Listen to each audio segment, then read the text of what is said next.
El libro de los espíritus, codificado por Allan Kardec. Libro tercero.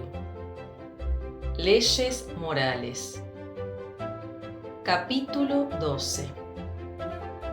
Perfección moral. 1. Las virtudes y los vicios. 2. Acerca de las pasiones. 3. Acerca del egoísmo. 4. Caracteres del hombre de bien. 5. Conocimiento de sí mismo. Las virtudes y los vicios. 893. ¿Cuál es la más meritoria de las virtudes? Respuesta. Todas las virtudes tienen su mérito, porque todas son signos de progreso en el camino del bien. Hay virtud cada vez que existe una resistencia voluntaria a las incitaciones de las malas tendencias. Con todo, lo sublime de la virtud consiste en el sacrificio del interés personal por el bien del prójimo, sin segundas intenciones. La virtud más meritoria es la que se basa en la más desinteresada caridad.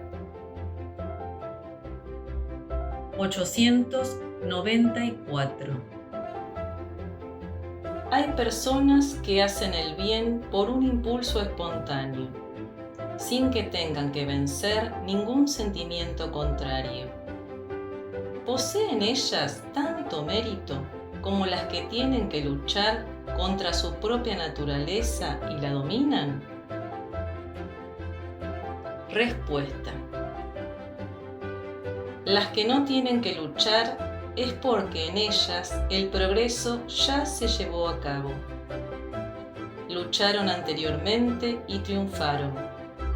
Por eso, los buenos sentimientos no les cuestan ningún esfuerzo y sus acciones les resultan absolutamente naturales.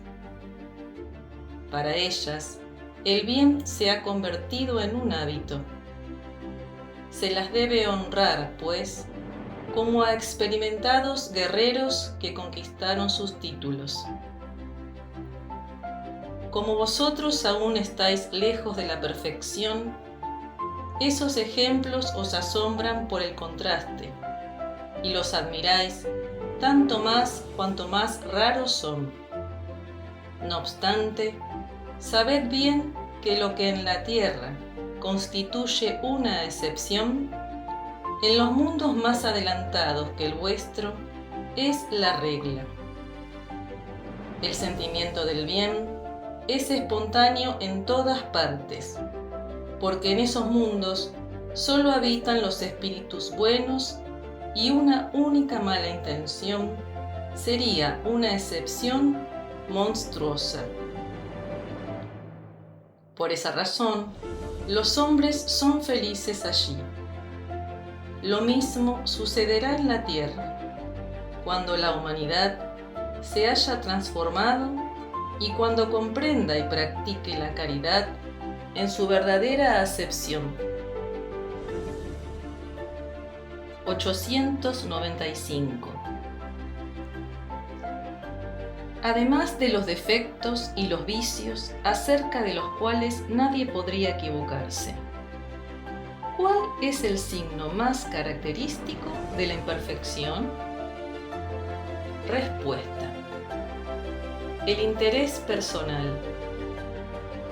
Las cualidades morales suelen ser como el dorado que se aplica sobre un objeto de cobre y que no resiste la piedra de toque. Un hombre puede poseer cualidades reales que hagan que el mundo lo considere un hombre de bien.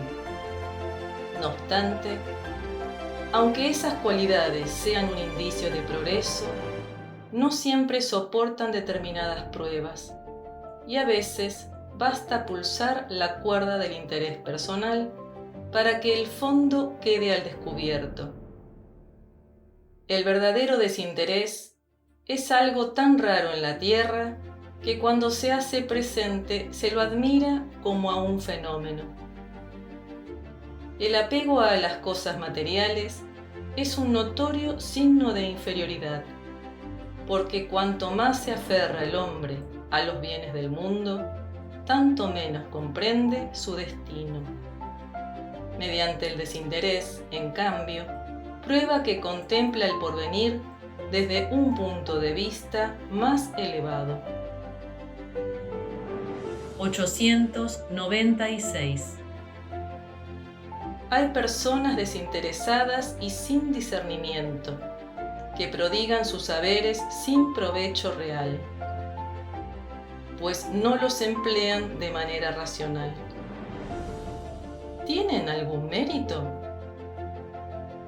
Respuesta: tienen el mérito del desinterés, pero no el del bien que podrían hacer. Si el desinterés es una virtud, la prodigalidad irreflexiva siempre es, al menos, una falta de juicio. La fortuna no se concede a algunos para que la despilfarren, ni a otros para que la sepulten en una caja fuerte.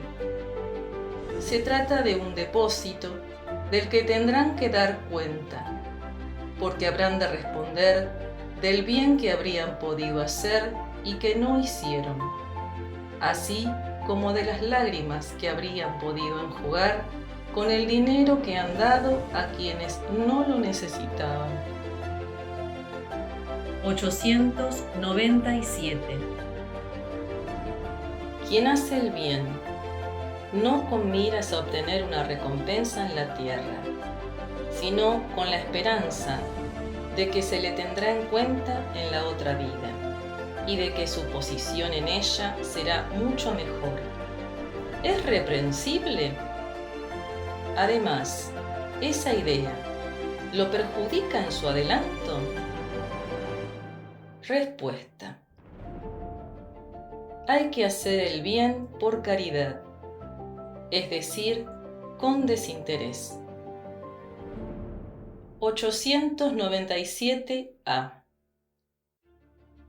No obstante, cada uno de nosotros tiene el muy natural deseo de adelantar para salir del estado penoso de esta vida. Los propios espíritus nos enseñan a practicar el bien con ese objetivo. Así pues, ¿es malo pensar que si hacemos el bien podemos esperar algo mejor que en la tierra? Respuesta: no, por cierto, pero quien hace el bien sin segundas intenciones y por el solo placer de ser grato a Dios, así como a su prójimo que sufre, alcanzó ya cierto grado de adelanto que le permitirá llegar a la felicidad mucho antes que su hermano, que, más positivo, hace el bien de manera deliberada, y no por el impulso del ardor natural de su corazón. 897b. No hay que establecer aquí una distinción entre el bien que podemos hacer al prójimo y el cuidado que ponemos en corregir nuestros defectos. Entendemos que hacer el bien con la idea de que habrá de ser tenido en cuenta en la otra vida es poco meritorio. Sin embargo, enmendarse, vencer las pasiones, corregir el carácter con miras a acercarse a los espíritus buenos y elevarse, ¿es también un signo de inferioridad? Respuesta: no. Cuando decimos hacer el bien, nos referimos a ser caritativo. El que calcula lo que cada una de sus buenas acciones puede reportarle en la vida futura, así como en la vida terrenal, se comporta como egoísta. Con todo, no hay egoísmo alguno en mejorar con miras a acercarse a Dios, puesto que ese es el objetivo al que cada uno debe tender. 898.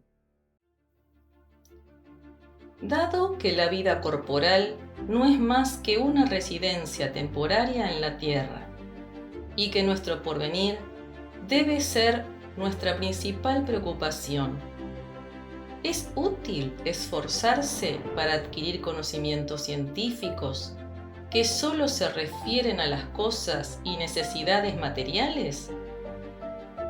Respuesta: sin duda.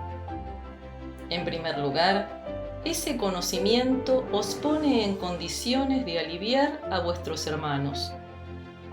Por otra parte, vuestro espíritu se elevará más rápido si ya ha progresado en inteligencia.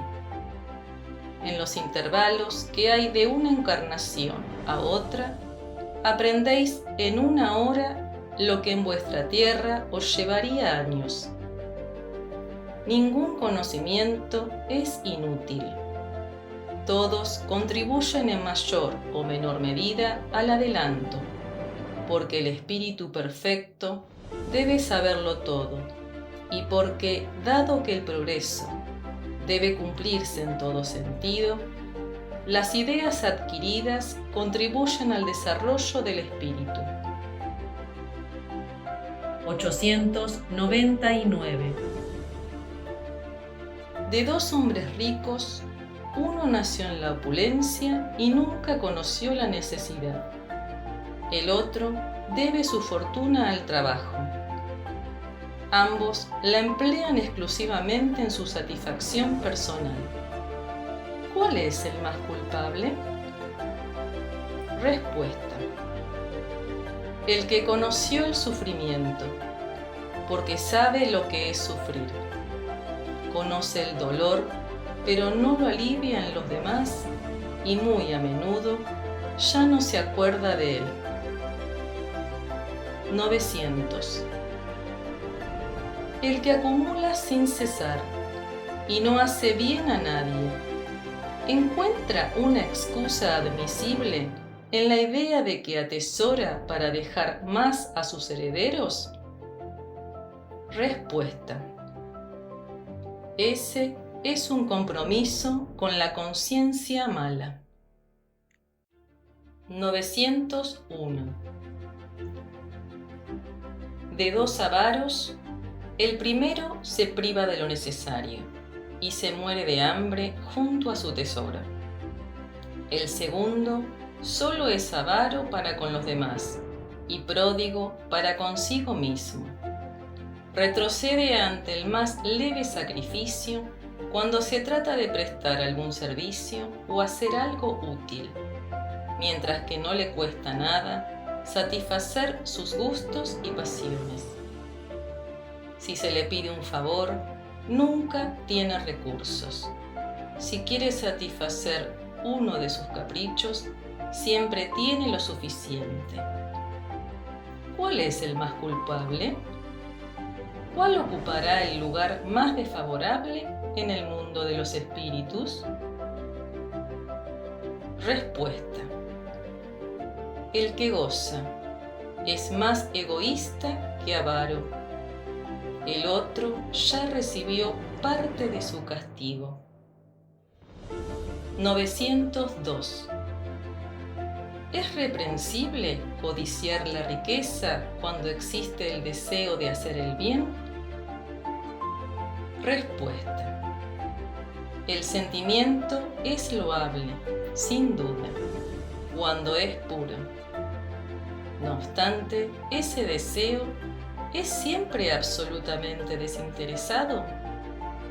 ¿No oculta alguna segunda intención personal? La primera persona a quien se desea hacer el bien, ¿no suele ser uno mismo? 903. culpables si estudiamos los defectos de los demás? Respuesta. Si lo hacéis para criticar y divulgar esos defectos, sois muy culpables, pues eso implica falta de caridad. En cambio, si se trata de aprovechar ese estudio para evitarlos en vosotros mismos, en ocasiones puede ser útil. Con todo, no hay que olvidar que la indulgencia para con los defectos del prójimo es una de las virtudes que forman parte de la caridad. Antes de hacer un reproche a los demás por sus imperfecciones, ved si no se puede decir lo mismo de vosotros. Tratad, pues, de cultivar las cualidades opuestas a los defectos que criticáis en el prójimo, pues ese es el modo de haceros superiores. Si le reprocháis su avaricia, sed generosos. Si le echáis en cara su orgullo, sed humildes y modestos. Si lo culpáis por su rudeza, sed tiernos. Si lo acusáis de obrar con mezquindad, sed generosos en todas vuestras acciones. En una palabra, procurad que no se pueda aplicaros esta frase de Jesús: ve una paja en el ojo de su prójimo, pero no ve una viga en el suyo. Ampliación de concepto. Véanse San Mateo capítulo 7 versículo 3 y San Lucas capítulo 6 versículos 41 y 42. 904. ¿Somos culpables de sondear las llagas de la sociedad y ponerlas al descubierto? Respuesta. Eso depende del sentimiento que os conduce a hacerlo.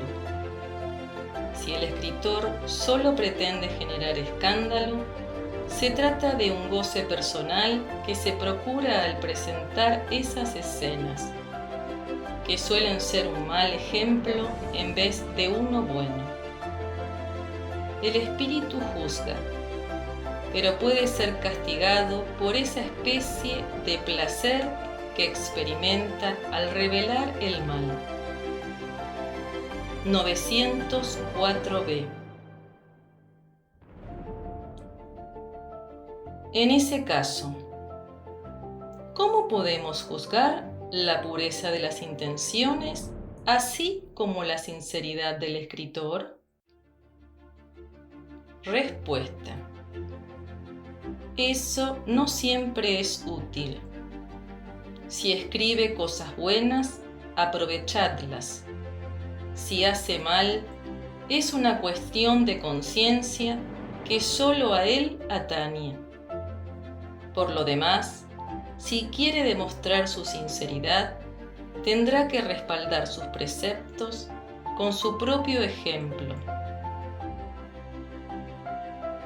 905. Algunos autores han publicado obras muy bellas y morales que contribuyen al progreso de la humanidad, pero de las que ellos mismos han sacado poco provecho. ¿Se les toma en cuenta como espíritus el bien que sus obras han hecho? Respuesta. La moral sin acciones es como semilla sin fruto. ¿De qué os sirve la semilla si no hacéis que fructifique para alimentaros? Esos hombres son más culpables, porque tenían inteligencia para comprender. Dado que no practicaron las máximas que recomendaban a los demás, renunciaron a cosechar los frutos. 906. Quien hace el bien, ¿es reprensible por tener conciencia de ello y confesárselo a sí mismo? Respuesta. Puesto que puede tener conciencia del mal que hace, también debe tenerla acerca del bien que hace, a fin de saber si obra bien o mal. Si pesa todas sus acciones en la balanza de la ley de Dios y sobre todo en la de la ley de justicia, amor y caridad, podrá comprender si esas acciones son buenas o malas, aprobarlas o desaprobarlas. Por consiguiente, no es reprensible por reconocer que ha triunfado sobre las malas tendencias y por estar satisfecho de ello, con tal de que eso no lo envanezca, pues entonces incurriría en otra falta. Acerca de las pasiones. 907. Puesto que el principio de las pasiones está en la naturaleza, ¿es malo en sí mismo? Respuesta. No. La pasión está en el exceso unido a la voluntad, pues su principio ha sido otorgado al hombre para el bien. Esas pasiones pueden llevarlo a realizar grandes cosas. Lo que causa el mal es el abuso que se hace de ellas. 908. ¿Cómo definir el límite en que las pasiones cesan de ser buenas o malas? Respuesta. Las pasiones son como un caballo que es útil cuando se lo domina y peligroso cuando el que domina es él. Reconoced, pues, que una pasión llega a ser perniciosa desde el momento en que dejáis de tenerla bajo control y ocasiona algún perjuicio, sea para vosotros o para el prójimo. Nota de Allan Kardec. Las pasiones son palancas que decuplican las fuerzas del hombre y lo ayudan a cumplir con los designios de la providencia. No obstante, si en vez de dirigirlas se deja dirigir por ellas, el hombre cae en los excesos. Así, la misma fuerza que en sus manos podía hacer el bien, recae sobre él y lo oprime. Todas las pasiones tienen su principio en un sentimiento o necesidad natural. El principio de las pasiones no es, pues, un mal, ya que descansa en una de las condiciones providenciales de nuestra existencia.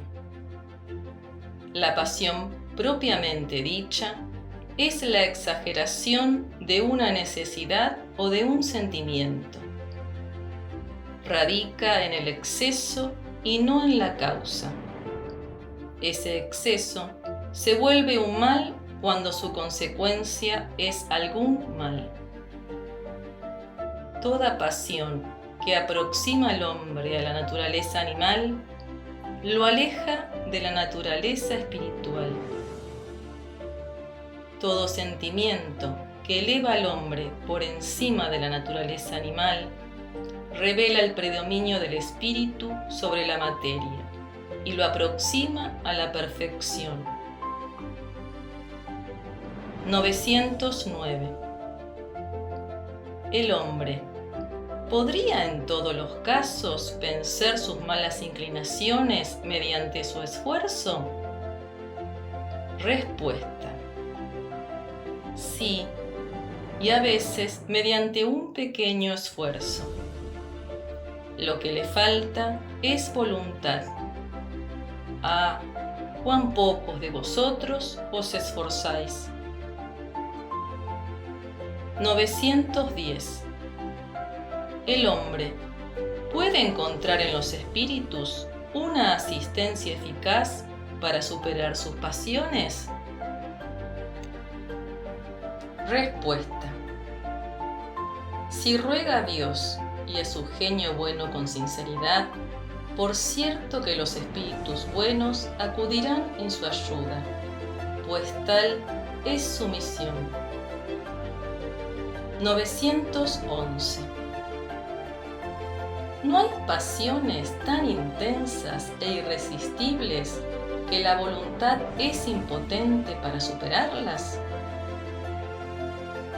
Respuesta. Hay muchas personas que dicen, quiero. No obstante, la voluntad solo está en sus labios. Quieren, pero están muy satisfechas de que todo siga igual. Cuando el hombre cree que no puede vencer sus pasiones, eso se debe a que su espíritu se complace en ellas, a consecuencia de su inferioridad. El que procura reprimirlas tiene la comprensión de su naturaleza espiritual. Vencerlas constituye para él un triunfo del espíritu sobre la materia. 912. ¿Cuál es el medio más eficaz de combatir el predominio de la naturaleza corporal? Respuesta. Practicar la abnegación. Acerca del egoísmo. 913. ¿Cuál de los vicios puede ser considerado la raíz de todos los otros? Respuesta. Lo hemos dicho muchas veces, el egoísmo. De él deriva todo el mal. Estudiad los vicios y veréis que en el fondo de cada uno de ellos se halla el egoísmo. Aunque luchéis contra esos vicios, no conseguiréis extirparlos hasta que no hayáis atacado el mal en su raíz, hasta que no hayáis destruido su causa. Tiendan, pues, todos vuestros esfuerzos hacia ese objetivo, pues allí se encuentra la verdadera llaga de la sociedad. Quien quiera aproximarse desde esta vida a la perfección moral, debe extirpar de su corazón todo sentimiento de egoísmo, pues el egoísmo es incompatible con la justicia, con el amor y con la caridad. El egoísmo neutraliza todas las demás cualidades. 914. Dado que el egoísmo se basa en el sentimiento del interés personal, parece muy difícil extirparlo por completo del corazón del hombre. ¿Se alcanzará ese objetivo? Respuesta. A medida que los hombres se instruyen en las cosas espirituales, atribuyen menos valor a las materiales. Además, es necesario reformar las instituciones humanas que alimentan el egoísmo y lo estimulan. Eso depende de la educación. 915. Dado que el egoísmo es inherente a la especie humana, ¿no será siempre un obstáculo para el reinado del bien absoluto en la tierra? Respuesta. Por cierto, el egoísmo es el peor de vuestros males, pero depende de la inferioridad de los espíritus encarnados en la tierra y no de la humanidad en sí misma. Ahora bien, los espíritus al purificarse mediante sucesivas encarnaciones, se desprenden del egoísmo, al igual que de sus otras impurezas. ¿No habéis visto en la tierra hombres exentos de egoísmo que practican la caridad? Hay más de lo que creéis, pero los conocéis poco, porque la virtud no intenta brillar a la luz del día. Si hay uno, ¿por qué no habría 10? Si hay 10, ¿por qué no habría 1000? Y así sucesivamente. 916. Lejos de disminuir, el egoísmo crece con la civilización, que parece estimularlo y alimentarlo. ¿De qué modo la causa podrá destruir al efecto? Respuesta. Cuanto peor es el mal, tanto más horroroso se torna. Era preciso que el egoísmo hiciera mucho mal para que se comprendiese la necesidad de extirparlo. Cuando los hombres se hayan despojado del egoísmo que los domina, vivirán como hermanos sin hacerse mal y se ayudarán recíprocamente por el sentimiento mutuo de la solidaridad. Entonces, el poderoso será el amparo del débil y no su opresor. Ya no se verán hombres que carezcan de lo necesario, porque todos practicarán la ley de justicia. Ese es el reinado del bien, que los espíritus están encargados de preparar. 917. ¿Cuál es el medio de destruir el egoísmo? Respuesta. De todas las imperfecciones humanas, la más difícil de desarraigar es el egoísmo, porque guarda relación con la influencia de la materia, de la cual el hombre, aún muy cercano a su origen, no ha podido librarse. Además, todo contribuye a mantener esa influencia: las leyes, la organización social, la educación. El egoísmo habrá de debilitarse a medida que predomine la vida moral sobre la vida material, y en especial mediante la comprensión que el espiritismo os ofrece de vuestro estado futuro real, y no desnaturalizado por ficciones alegóricas. El espiritismo bien comprendido, cuando se identifique con las costumbres y creencias, transformará los hábitos, los usos y las relaciones sociales.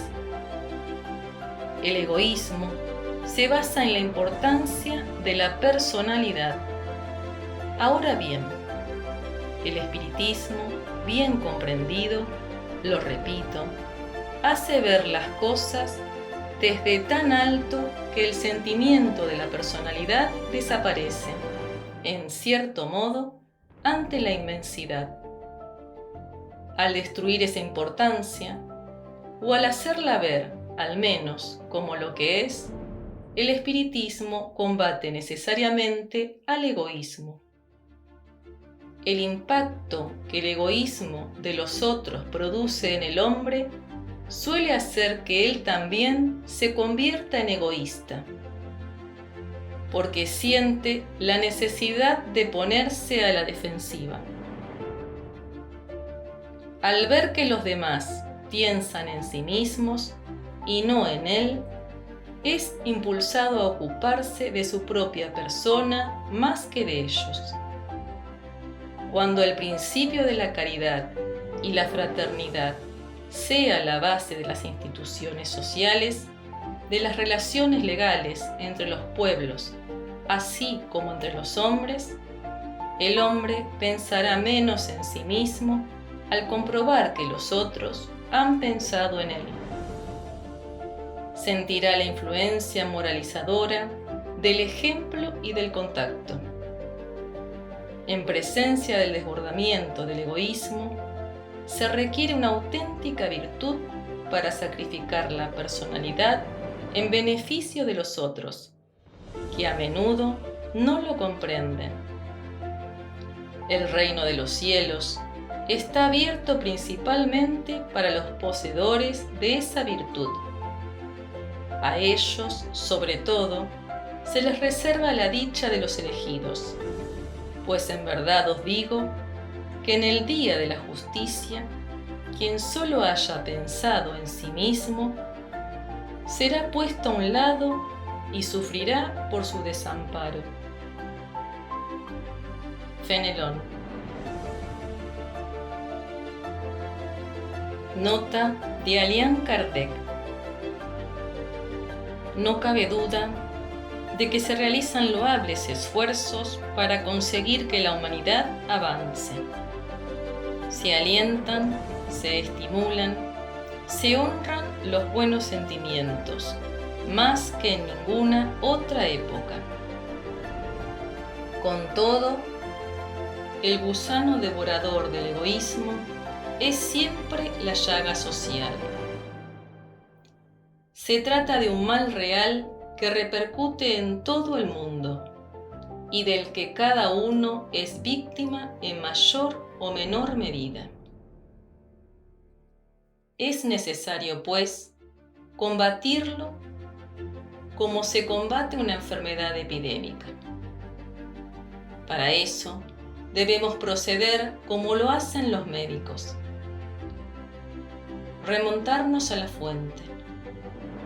Busquemos, pues, en todos los sectores de la organización social, desde la familia hasta los pueblos, desde la choza hasta el palacio, las causas, las influencias patentes u ocultas que estimulan, alimentan y desarrollan el sentimiento del egoísmo. Una vez que se conozcan las causas, el remedio aparecerá por sí mismo. Solo restará combatirlas, si no todas a la vez, al menos por partes, y poco a poco se extirpará el veneno. Dado que esas causas son numerosas, el tratamiento será prolongado, pero no imposible. Por lo demás, no se conseguirá nada si no se extirpa el mal de raíz, es decir, por medio de la educación. Pero no se trata de esa educación que tiende a formar hombres instruidos, sino de la que tiende a formar hombres de bien. La educación, bien entendida, es la clave del progreso moral.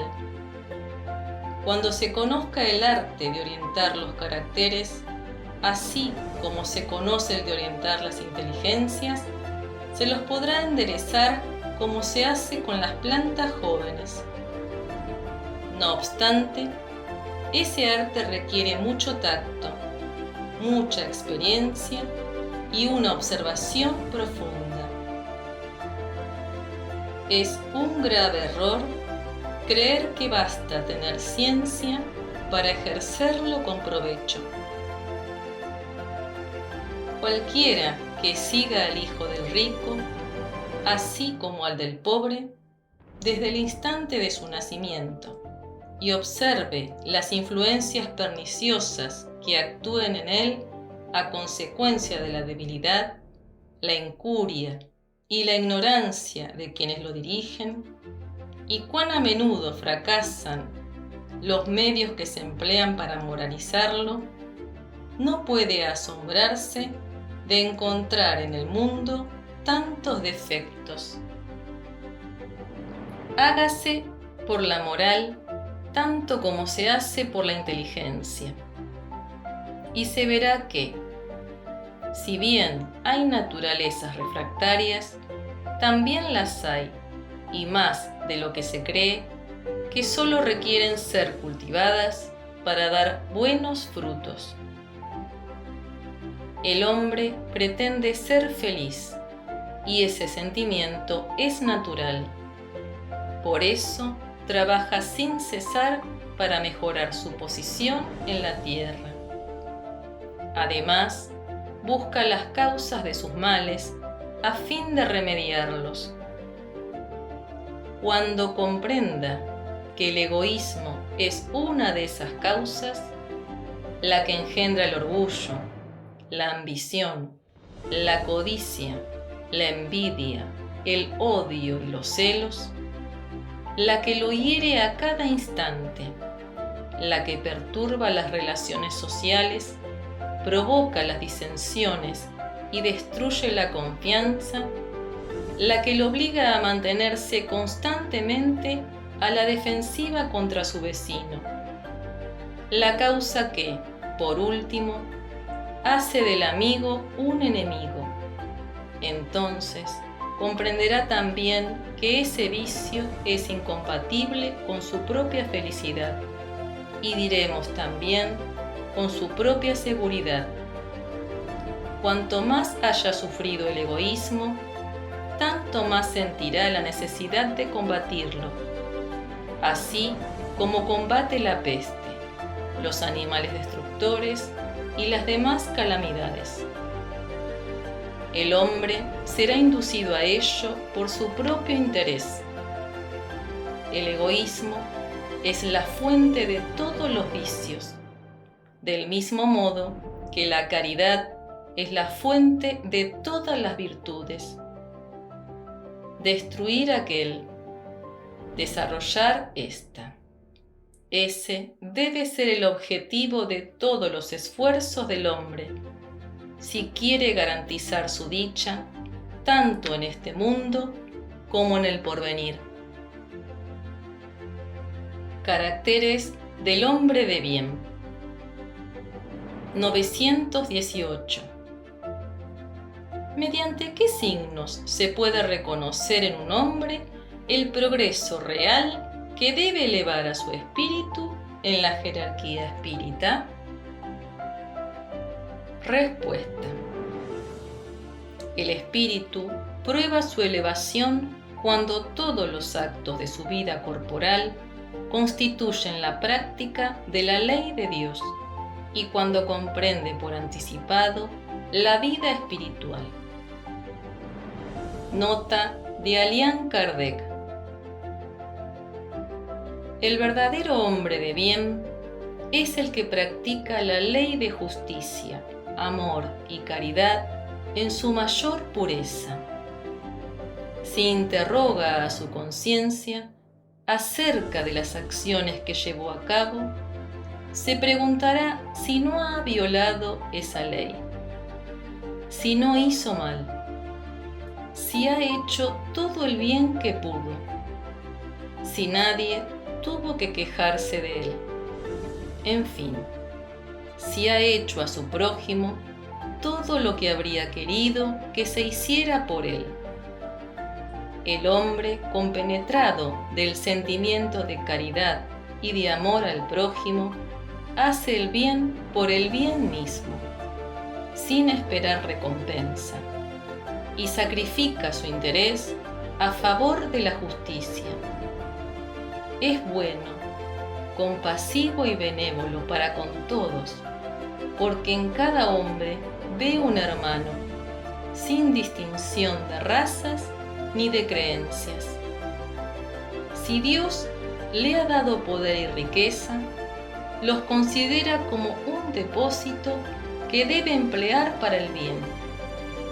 No se envanece por ellos, porque sabe que Dios, que se los ha concedido, puede quitárselos. Si el orden social ha colocado hombres bajo su dependencia, los trata con bondad y benevolencia, porque son sus iguales ante Dios. Emplea su autoridad para levantarles la moral y no para abrumarlos con su orgullo. Es indulgente para con las debilidades ajenas, porque sabe que él mismo necesita indulgencia, y recuerda esta frase de Cristo: el que esté sin pecado, que le arroje la primera piedra. Ampliación de concepto. Véase San Juan, capítulo 8, versículo 7.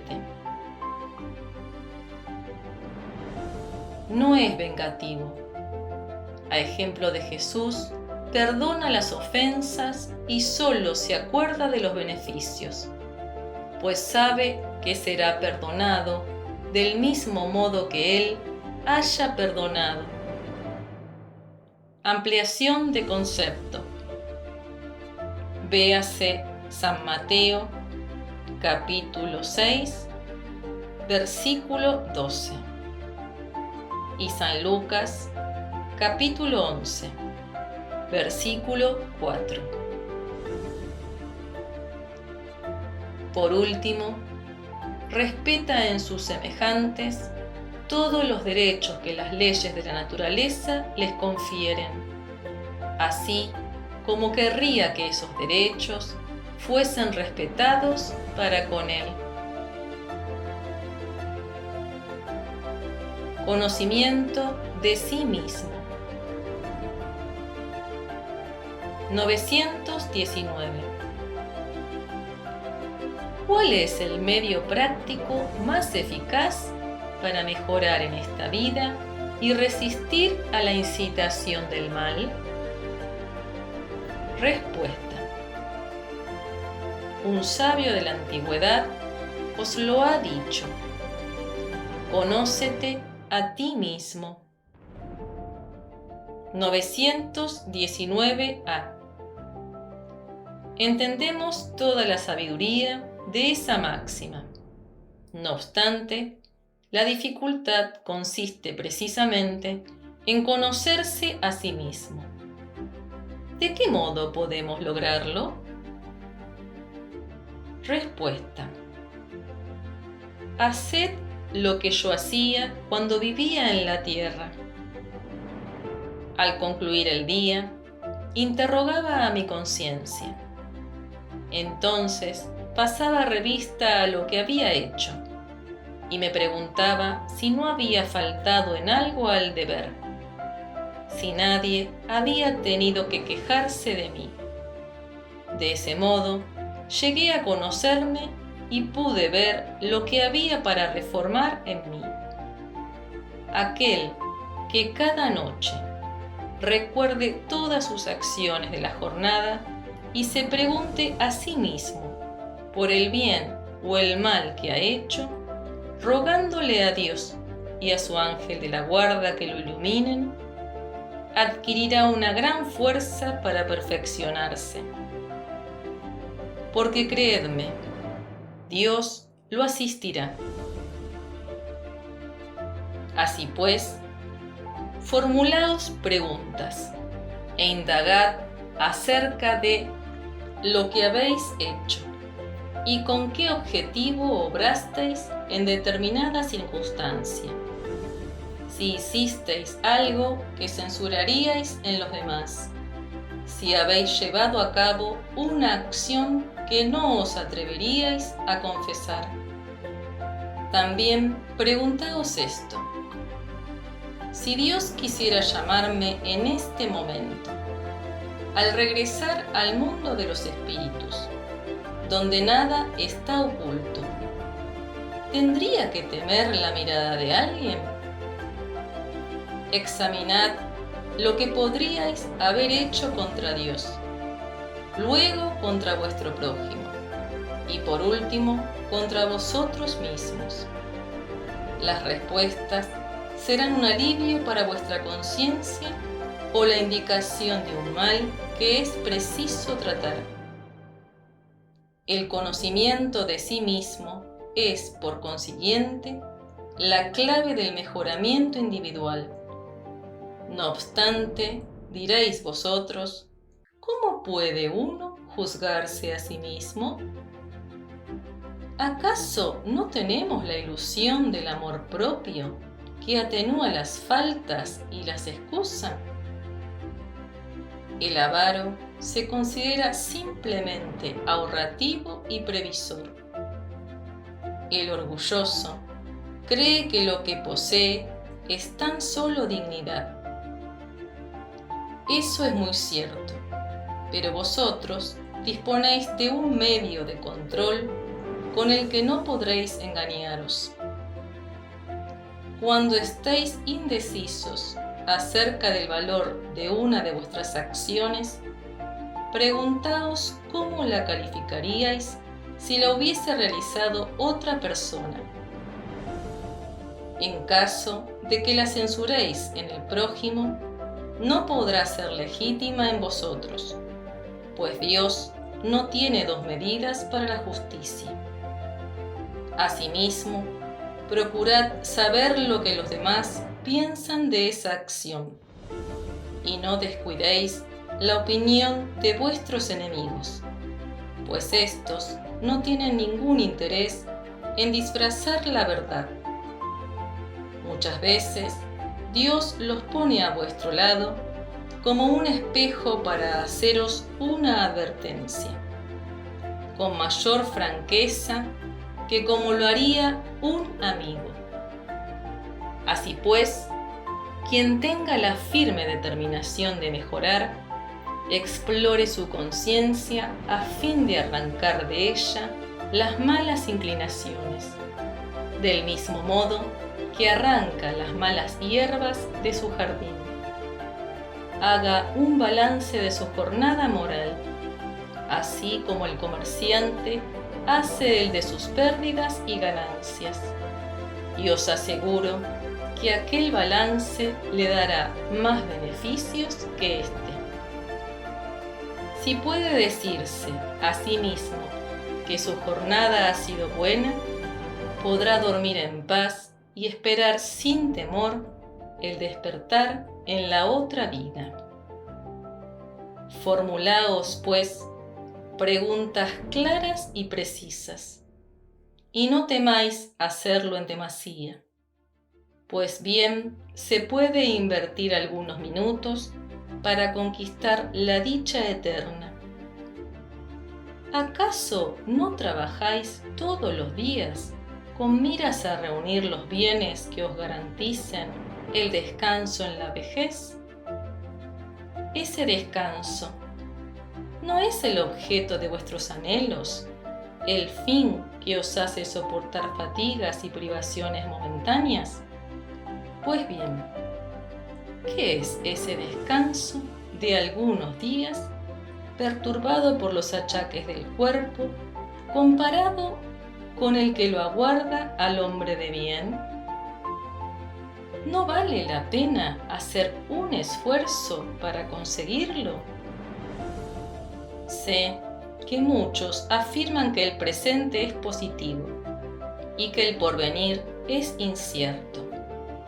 Ahora bien, esa es precisamente la idea que estamos encargados de destruir en vosotros, pues queremos haceros comprender ese porvenir de tal modo que no quede ninguna duda en vuestra alma. Por eso, en primer lugar, hemos llamado vuestra atención con fenómenos cuya naturaleza impresionara vuestros sentidos.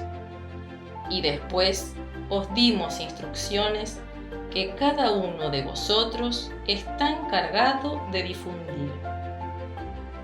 Con ese objetivo, hemos dictado el Libro de los Espíritus. San Agustín. Nota de Allan Kardec.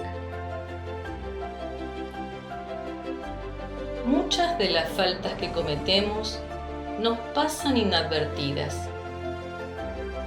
En efecto, si siguiéramos el consejo de San Agustín e interrogáramos más a menudo nuestra conciencia, veríamos cuántas veces hemos caído en falta sin pensarlo, por no examinar la naturaleza y el móvil de nuestros actos. La forma interrogativa es algo más precisa que una máxima que por lo general no aplicamos en nosotros mismos. Exige respuestas categóricas, por sí o por no, sin más alternativas. Son otros tantos argumentos personales y por la suma de las respuestas podemos calcular cuánto hay de bien y de mal en nosotros.